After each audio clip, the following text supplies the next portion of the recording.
Bien, segunda toma. Vamos a ver ahora la corriente humanista, que es más que una escuela, porque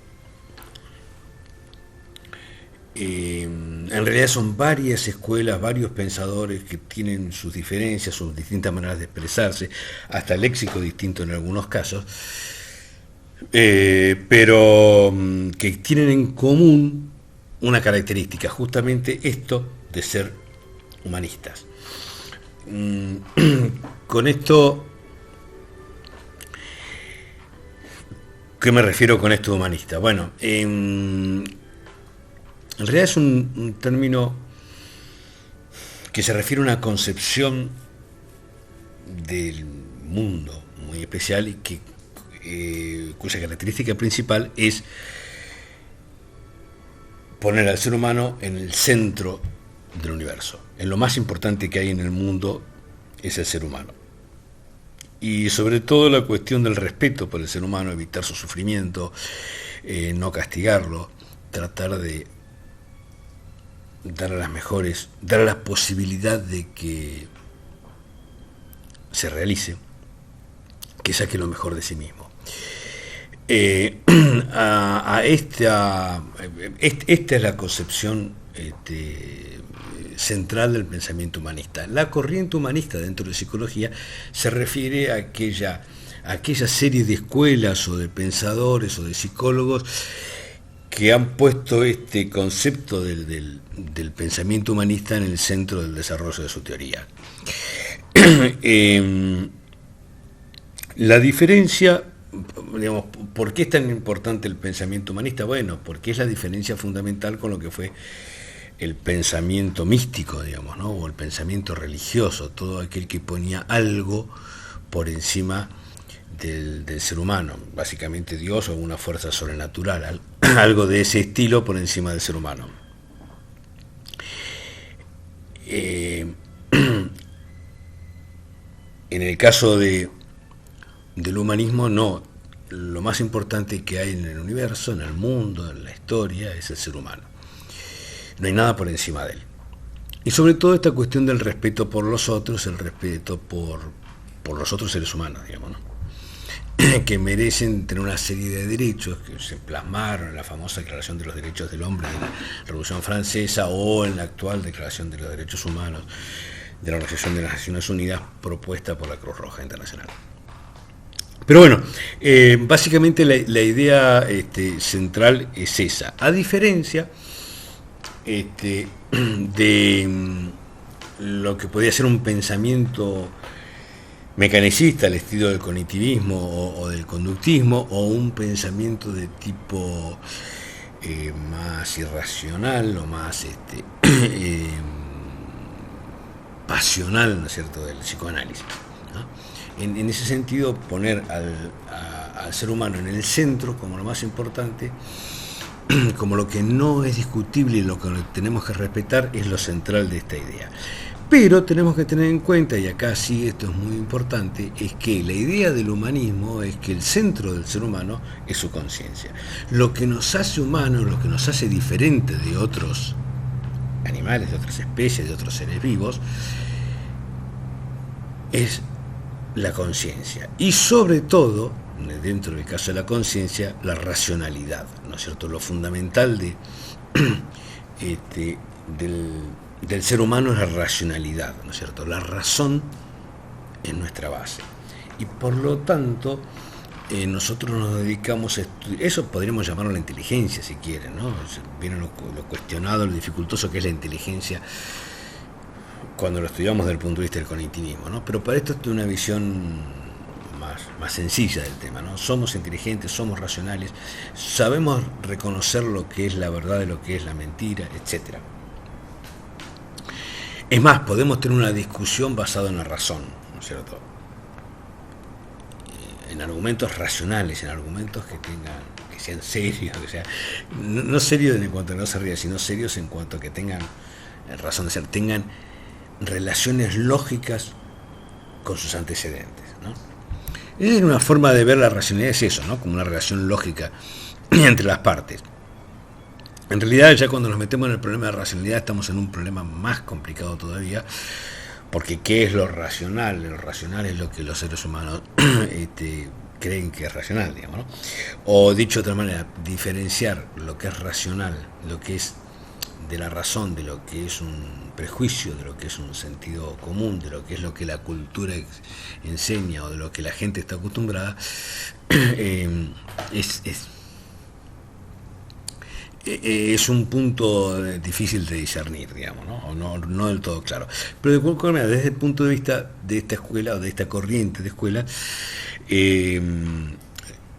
no desconfiamos de la razón, ¿no? O sea, ni desconfiamos del otro. Pensamos que el ser humano de por sí tiene una conciencia, esa conciencia la tenemos que respetar, que cada uno tiene sus razones, y que es posible dialogar y llegar a un acuerdo con las personas en base a un cierto punto de racionalidad. O sea, la racionalidad es importante, a eso es lo que voy. Bien,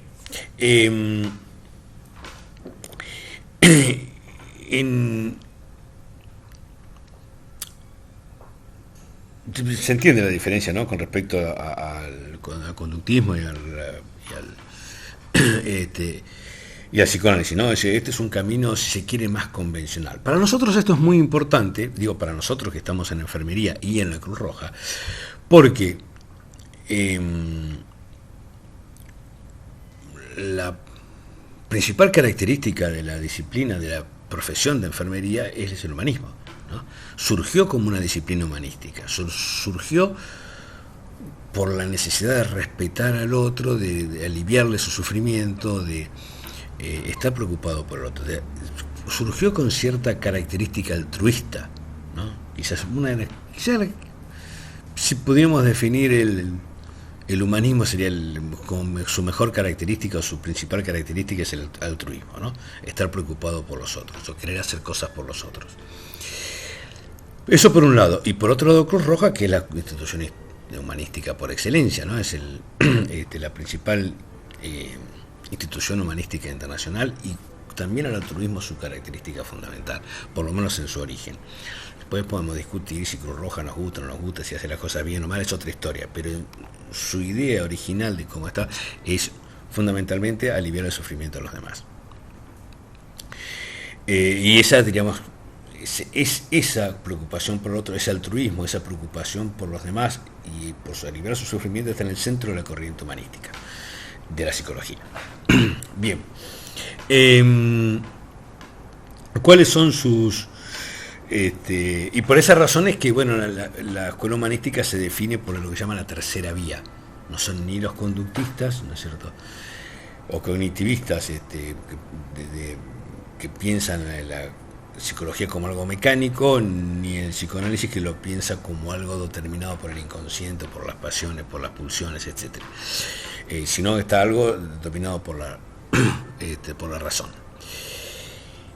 ¿Quiénes son sus principales figuras? Bueno, la más conocida, la que podríamos nombrar como fundador o más importante, y además la que le dio el nombre a la corriente, es la de Abraham Maslow, un psicólogo norteamericano que venía del conductismo, que se hizo famoso justamente por esto del rescate de toda la corriente humanística internacional, llevarlo al plano de la psicología como disciplina, y sobre todo por haber hecho una conceptualización de lo que llamamos pirámide de Maslow o jerarquía de las necesidades de Maslow, que ustedes lo van a ver en enfermería. Si no lo vieron todavía, lo van a ver seguramente en su carrera, porque es una herramienta fundamental para el análisis del estado del paciente, para lo que llamamos el diagnóstico de enfermería, y que es básicamente después lo vamos a ver en más profundidad, yo les mando el material, pero básicamente es que las necesidades humanas están organizadas en una jerarquía, una pirámide, en el cual hay algunas que son más importantes porque son la base sobre la cual se sientan los demás, y la base de todo es la biológica, después está la seguridad, después está la social, etcétera, etcétera, y que necesitamos ir como completando cada una de las bases para poder ir al escalón siguiente, y que de alguna manera le tenemos que permitir a todos los seres humanos llegar a lo máximo que aspiren, lo máximo que puedan, ¿no? Cada uno tiene que ser tan bueno como pueda.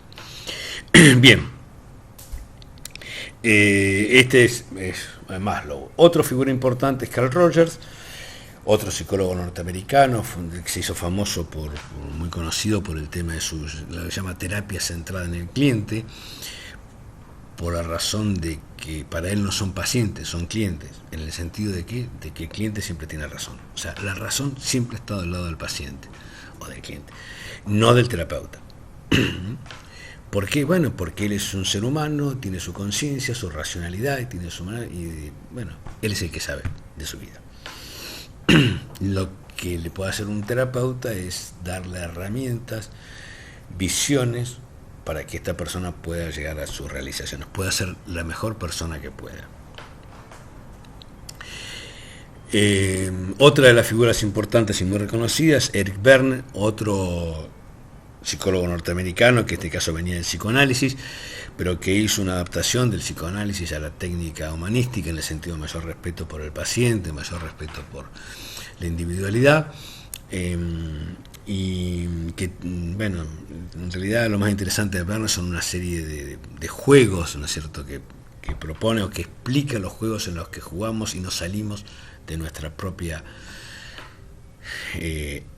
autenticidad, ¿no es cierto? Y nos empezamos a engañar así a nosotros mismos por seguir jugando juegos que no queremos jugar o que no nos sirve jugar. Muy simplificado, ¿no? Pero básicamente es eso.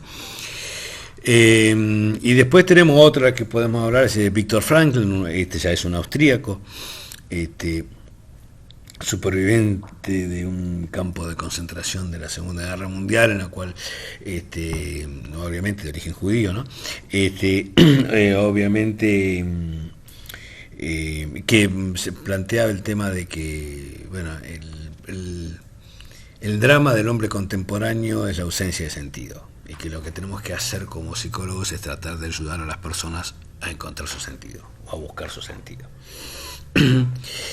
Y bueno, tenemos casos también del Rollo May o Gordon Allport o de Bifanger en Europa, ¿no es cierto? Hay varios que han hecho distintas conceptualizaciones, todas más o menos coherentes o consistentes con esta idea de que la conciencia y la racionalidad son los fundamentales en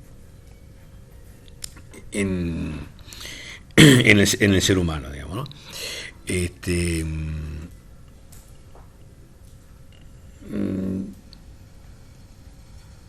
En realidad, acá tenemos que agregar una perspectiva importante que me gustaría señalar, ¿no?, como primera aproximación, y es que una de las cosas que hacen hincapié los psicólogos humanistas es esta cuestión de que lo fundamental para el ser humano es el futuro, porque todos tenemos potencialidades y no estamos definidos por nuestro pasado, no estamos definidos por una esencia, no estamos definidos por una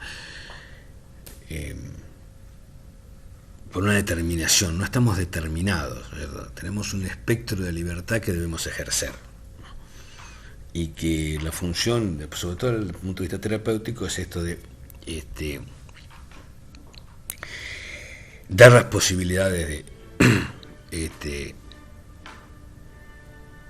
de poder realizar estas potencialidades que tenemos, ¿no? Este sería como un cambio de perspectiva muy importante con respecto al psicoanálisis, muy centrado en el pasado. Algo de eso hablamos cuando hablamos de la terapia Gestalt, ¿no es cierto? Se centraron en aquí y ahora, pero acá no estamos hablando tanto del aquí y ahora como la cuestión del futuro. ¿Qué voy a hacer en el futuro? ¿A qué me dedico? ¿Qué quiero lograr? ¿Qué quiero llegar a ser? ¿No es cierto? ¿Cuán bueno quiero llegar a ser? Esa sería como la perspectiva humanista del tema de la clínica, ¿no?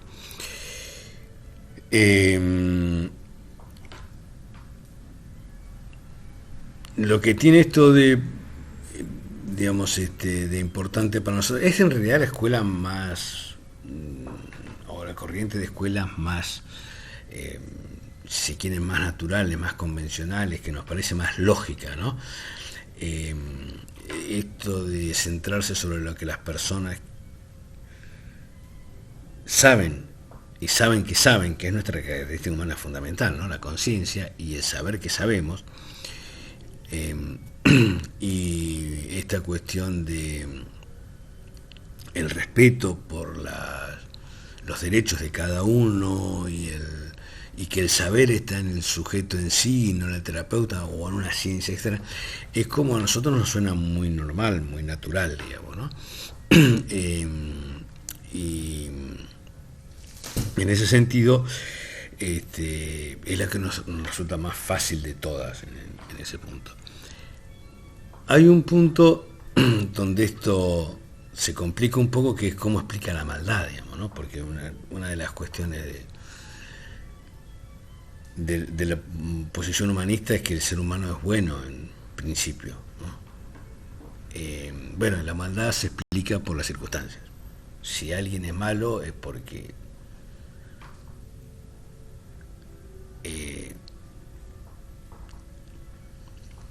no pudo ir por el buen camino, por decirlo de alguna manera muy sencilla, ¿no? Pero bueno, esta es básicamente la estructura general, el marco de la corriente humanista. Y bueno, como punto central esto del respeto por la naturaleza, el ser humano. El ser humano es así porque es fruto de la naturaleza, ¿no? No hay nada sobrenatural, nada especial, nada fuera de lo común. Y ese sería como el marco central. Y bueno, con esta es la presentación del marco. Yo les voy a mandar una serie de materiales, se los subo en el Classroom, y les subo lo de la pirámide de Maslow y eso, para que se pueda ir profundizando y puedan ir masticando un poco esto, y lo vamos a rever después cuando tengamos la clase presencial. Pero este es el marco de la escuela humanista, esto es lo principal de la escuela humanista. A partir de ahí vamos a ir agregándole cosas. Por ahora esto es suficiente.